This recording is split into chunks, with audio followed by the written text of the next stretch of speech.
Il est 13 heures. Bonjour à tous. Bon appétit. Nous sommes jeudi 25 octobre. Bienvenue à ce journal. L'Union africaine vient de lever les sanctions qui frappaient le Mali. C'est à l'issue d'une réunion du Conseil de paix et de sécurité de l'Union africaine qui vient de s'achever à Addis Abeba et que la nouvelle donc a été annoncée. Une réunion à laquelle a pris part le ministre des Affaires étrangères et de la coopération internationale. Pour Tchema Hubert Koulibaly, rien ne justifiait encore ces sanctions et il faut plus de solidarité maintenant des partenaires du Mali dans la crise que traverse notre pays. C'est hier dans l'après-midi que le président de la République par intérim est rentré du Qatar. À Doha, le président a longuement échangé avec l'émir sur la situation politico-sécuritaire au Mali. Selon lui, le voile est levé. Le Qatar a par ailleurs réfuté toutes les allégations sur ses soutiens au groupe islamiste et réaffirme son engagement auprès des autorités maliennes pour la reconquête et la reconstruction du nord du Mali. Le président de la République par intérim a appelé également tous les pays frères et amis du Mali à s'impliquer davantage dans la résolution de cette crise qui n'est pas seulement malienne. Je vous propose de l'écouter au micro de nos envoyés spéciaux Aruna Diarra et Sidiki Dameli. J'ai eu à faire la genèse de cette crise récurrente. J'ai eu également à expliquer à l'émir tous les efforts qui ont été consentis par l'ensemble du peuple malien dans le cadre du pacte national et des différents accords intervenus ensuite jusqu'en 2006 à travers des projets de développement ambitieux dont le montant s'élève pratiquement à 1100 milliards de francs CFA et bien entendu à travers la décentralisation et la démocratie. J'ai eu également à parler avec lui des différents groupes armés qui opèrent au nord, de leur nature, de leurs objectifs.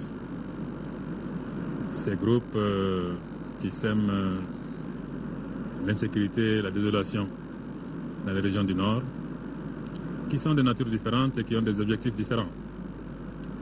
Nous avons des rebelles sécessionnistes et nous avons également des terroristes. Nous avons parlé également des interrogations que le peuple malien se pose à propos d'un éventuel rôle joué par le Qatar auprès de ces groupes armés. Et bien entendu, nous avons parlé aussi des possibilités de collaboration et de coopération entre le Mali et le Qatar. Alors, peut-on dire que vous repartez satisfait après cette visite de travail de 3 jours? Les Maliens peuvent s'attendre à quoi de la part de l'émir du Qatar? Nous repartons très satisfaits de cette visite au Qatar parce que nous avons rencontré des amis et des frères qui sont aussi préoccupés que nous de l'intégrité territoriale du Mali et la préservation de notre démocratie. Nous avons rencontré des frères pour qui l'intégrité territoriale du Mali ne saurait être remise en cause, de même que notre processus de démocratisation et la République. Je pense également que nous repartons satisfaits parce que l'assurance nous a été donnée que le Qatar, à aucun moment, n'a apporté son aide ni à des sécessionnistes, ni à des terroristes. Et nous avons également acquis l'assurance que le Qatar n'apportera d'aide et de soutien ni à des sécessionnistes, ni à des terroristes. Ce à quoi il faut s'attendre de la part du Qatar, c'est leur présence à nos côtés. Leur présence à nos côtés déjà pour la sortie de crise, pour laquelle ils sont prêts à nous aider dans toute voie que nous pourrions leur suggérer, en accord bien entendu avec la communauté internationale, pour sortir de cette crise.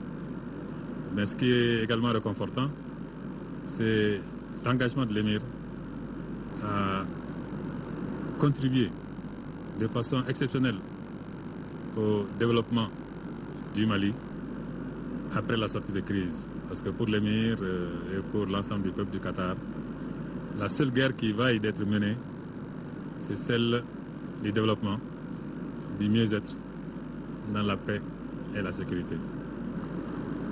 Monsieur le Président, en dehors du Qatar, il y a des interrogations qui pèsent également sur certains pays amis, certains pays voisins, sur leur rôle.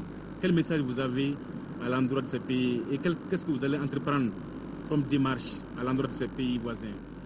À tous les amis du Mali, et il y en a, parce que vous avez constaté comme moi cette unanimité qui s'est forgée autour du Mali dans ces circonstances dramatiques.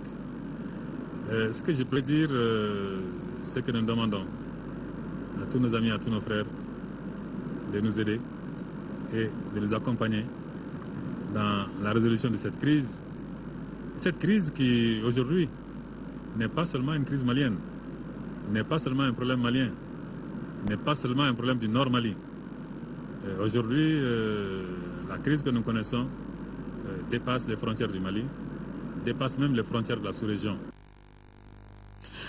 Direction Strasbourg, au siège du Parlement européen, pas la moindre trace de Bilal Al-Sherif, invité par le groupe Vert, a présenté le projet de société de son organisation, le MNLA.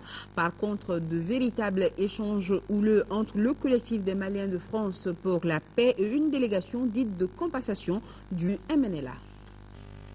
Au siège du Parlement européen à Strasbourg, pas la moindre trace de Bilal Al-Sherif, invité par le groupe Vert, à présenter le projet de société de son organisation.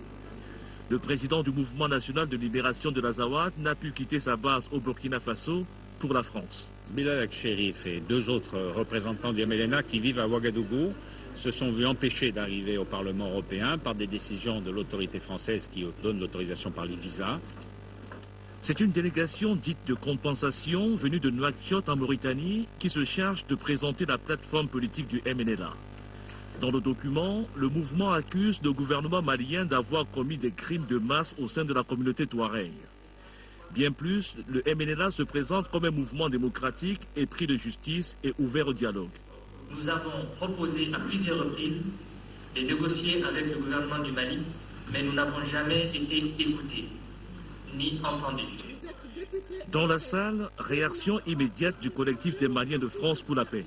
Vous dites des mensonges. Le Mijao, il vous a botté les fesses, il vous a sorti de Gaout. La conférence s'achève dans la confusion. Mission accomplie pour le collectif des Maliens de France pour la paix qui avait mobilisé ses membres.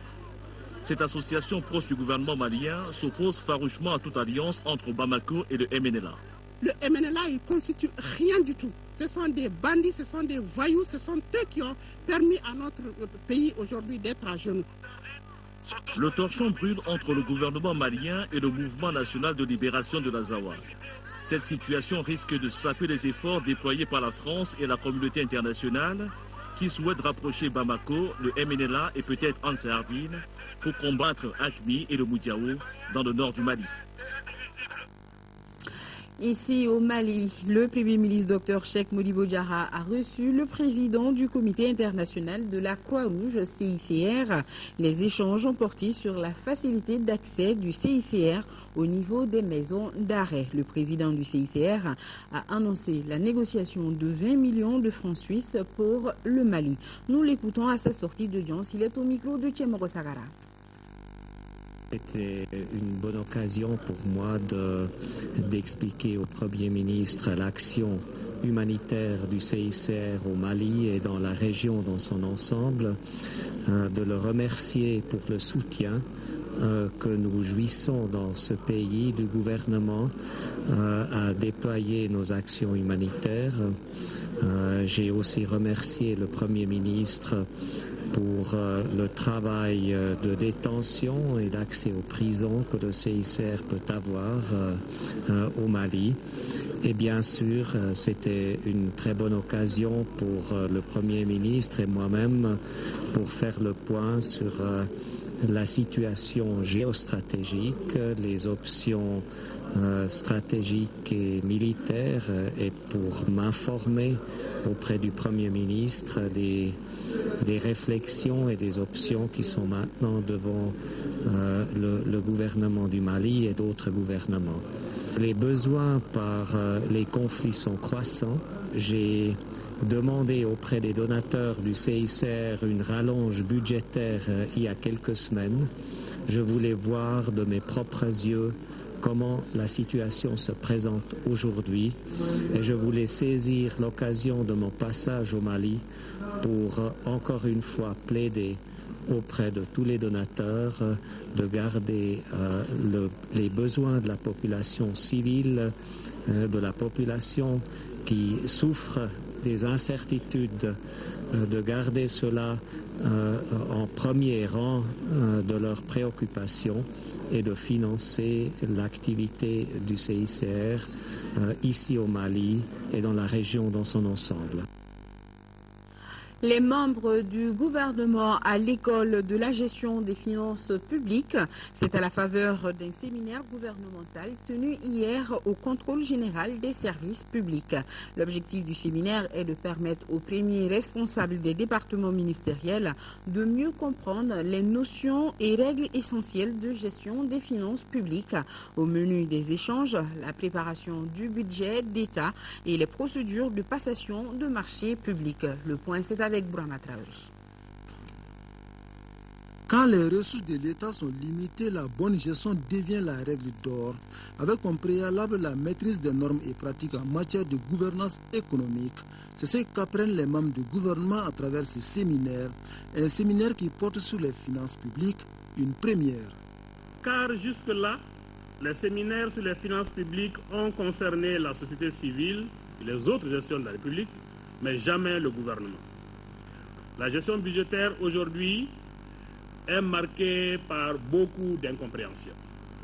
Incompréhension entre l'ordonnateur principal et les ordonnateurs secondaires, incompréhension entre ordonnateurs secondaires et leurs délégués, incompréhension entre ordonnateurs et comptables. L'un des objectifs de ce séminaire gouvernemental est de trouver une solution à ces incompréhensions. Il s'agit précisément de clarifier les rôles et responsabilités des intervenants dans la chaîne de la gestion des finances publiques.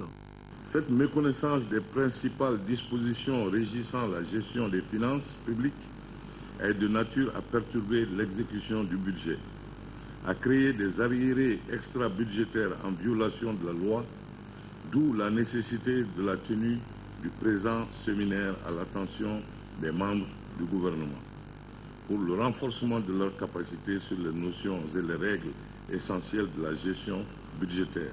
Et le chef du gouvernement d'ajouter que la règle doit demeurer la recherche constante de l'amélioration de la gestion des finances publiques, ce qui passe nécessairement par le respect des procédures de préparation et d'exécution du budget. Cette recherche constante de l'amélioration de la gestion de nos finances publiques impose également la connaissance de nos propres responsabilités en matière d'exécution de la loi des finances et responsabilités pénales, politiques et civiles.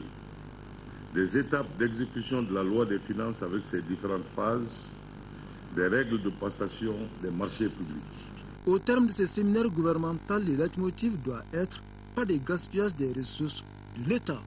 Et demande donc à la fin de ce séminaire au ministre des Finances d'appliquer rigoureusement toutes les lois.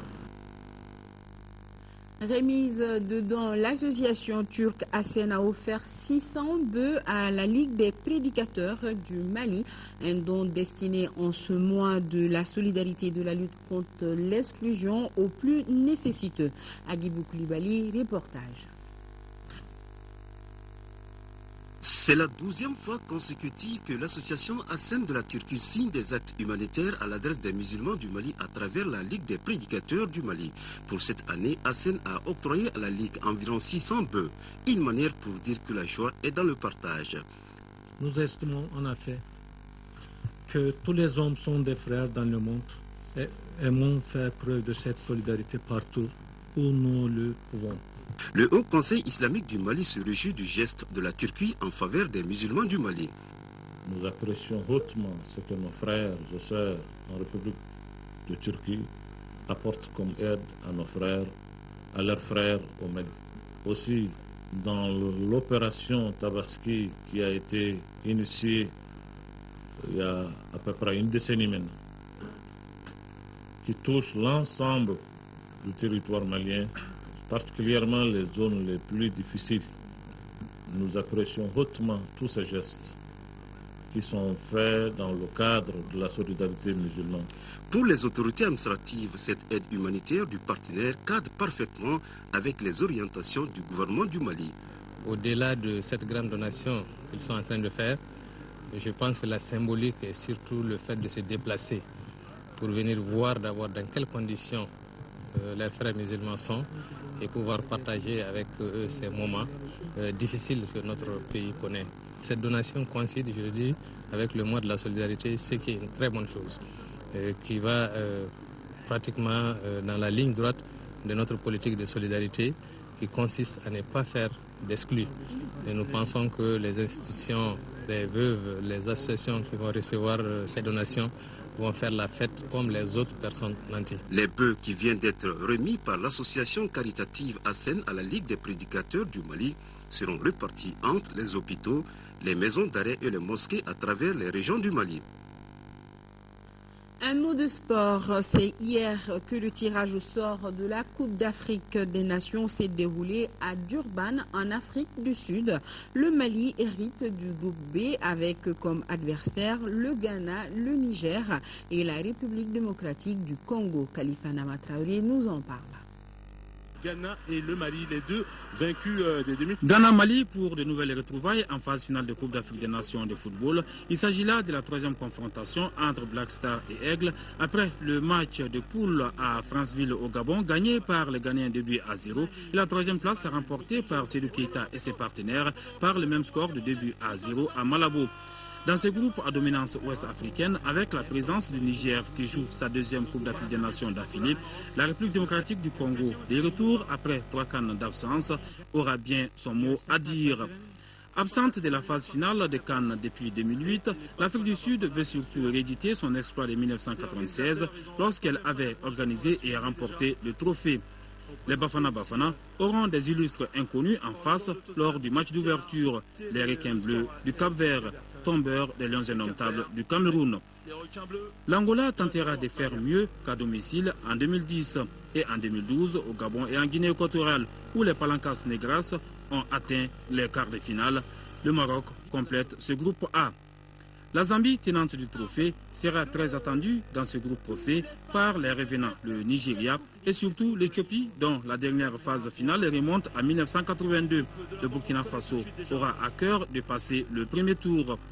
Comme dans toutes les grandes compétitions, il y a toujours un groupe de la mort. Cette 29e édition nous réserve la Côte d'Ivoire, l'Algérie et la Tunisie, 3 anciens vainqueurs de l'épreuve qui seront accompagnés par le Togo. 5 stades sont retenus pour cette phase finale de la Coupe d'Afrique des Nations de football. Soccer City de Johannesburg, Nelson Mandela Bay de Port Elizabeth, Free State Stadium de Bloemfontein, Bambela Stadium de Nelspruit et Moses Madiba de Durban. La 29e Coupe d'Afrique des Nations de football se déroulera en Afrique du Sud du 19 janvier au 10 février 2013.